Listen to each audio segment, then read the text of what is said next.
سعيدا عش بفخر في الحياة لا تبالي فالمعالي بالتحدي لا سواه كن سعيدا كن فريدا عش بفخر في الحياة لا تبالي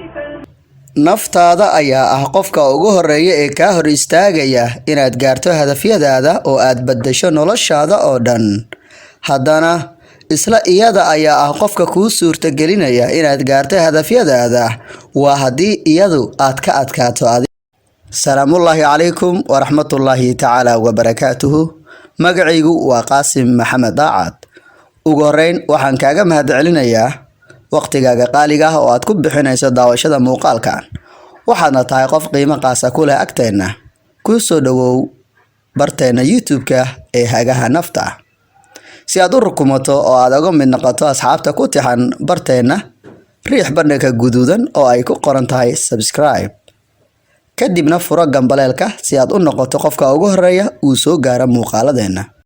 marka aad ku fikirto inaad bedesho oo aad horumariso noloshaada waxaa ka hor imaanaya caqabado kala duwan haba ugu horeysa naftaada oo ah caqabada kugu horeysa ee ka hor imaanaysa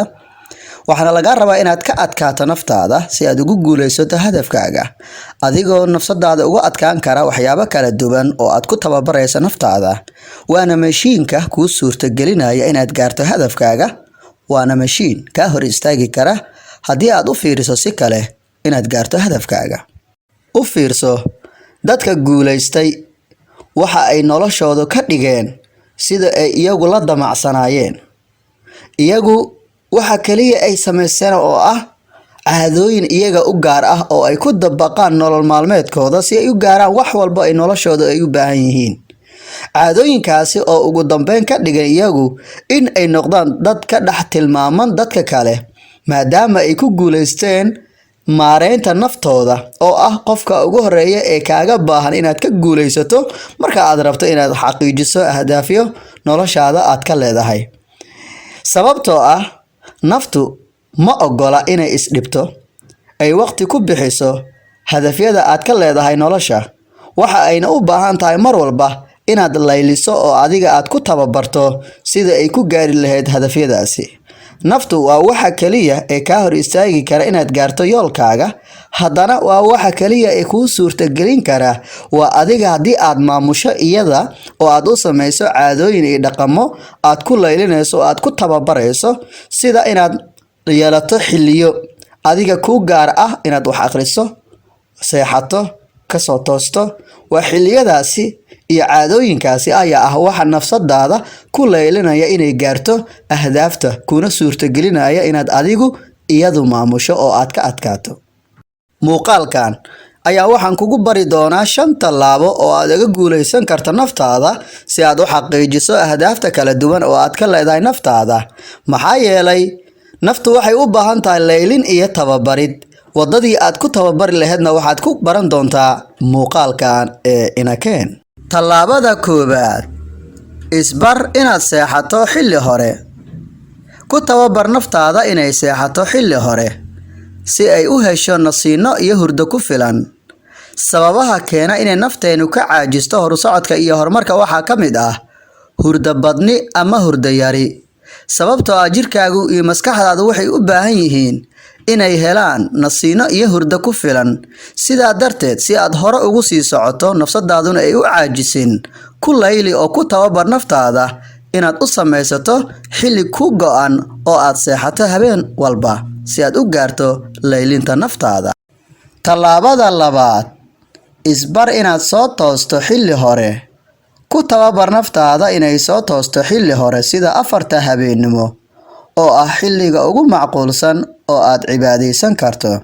maxaa yeelay adigu waxaad ka kooban tahay 2 qaybood oo kala ah ruux iyo jir ruuxdu waxa ay quudataa waa cibaadada Alle taasoo ay ka hesho dhiirinaan iyo karti iyo deganaansho nafeed sidaa darteed nafsadaada waa inaad ku tababartaa inay soo toosto xilli hore si ay u cibaadeysato sidoo kale waxaad ka kooban tahay jirkuna waxa uu quutaa deganaansho uu ka helaa inaad hesho cunto kugu filan iyo cabitaan kugu filan si aad ula jaanqaato oo aad u hesho energy aad ku wajahdo xaaladaha ku soo food saaraya ee noloshaadu ay mar walba kula imaanayso Tallaabada saddexaad, isbar inaad noqoto akhriste. Dadka dunida fahmay ujeedada ay u nool yihiin,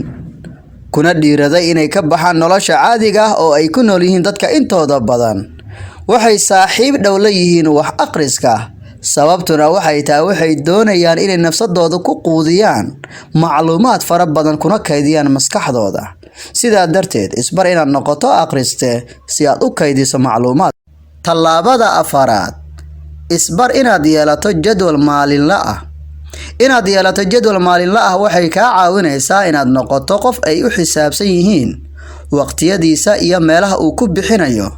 Tani waa muhiim inaad yeelataa jadwal maalinle ah si aad ugu qorato howlaha maalintaas aad qabanayso si aad u xadido dayacaadda waqti. Tallaabada shanaad, isbar inaad adeegsato ereyga maya. Waa muhiim inaad adeegsato ereyga maya marmarka qaarkood. Sababtuna waxay tahay ereyga maya wuxuu ilaaliyaa ama uu difaacaa ilaalinta waqtiga.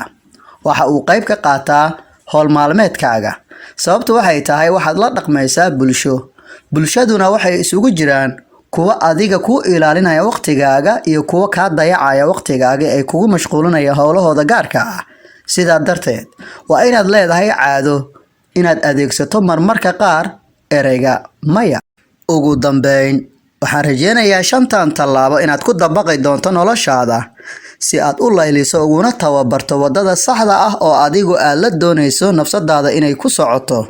Sidaa darteed, ha iloobin haddii aad ka hesho muuqaalka inaad saarto like, weli haddaadan ku soo biirin bahda ku tixan janalka Hagaha Nafta. Maxaad sugaysaa? Waa tookadaadii. Riix bandhanka guduudan oo ay ku qoran tahay subscribe. Kadibna furo gambaleelka si aad u noqoto qofka ugu horeeya uu soo gaaro muuqaaladeena. Wixii talo iyo tusaale ah ama codsi ahna waxaad nagu soo gudbin kartaa barta hoose ay ku qoran tahay comment. Sidaa darteed, waxaan kuu rajeynayaa inaad noqoto qof maamulo nafsadiisa ayna gaarto hadafyada uu la damacsan yahay noloshiisa. Taasina waxaad ku gaari kartaa ugu horeyn ka adkow naftaada. Aad baad ugu mahadsan tahay daawashada muuqaalkan.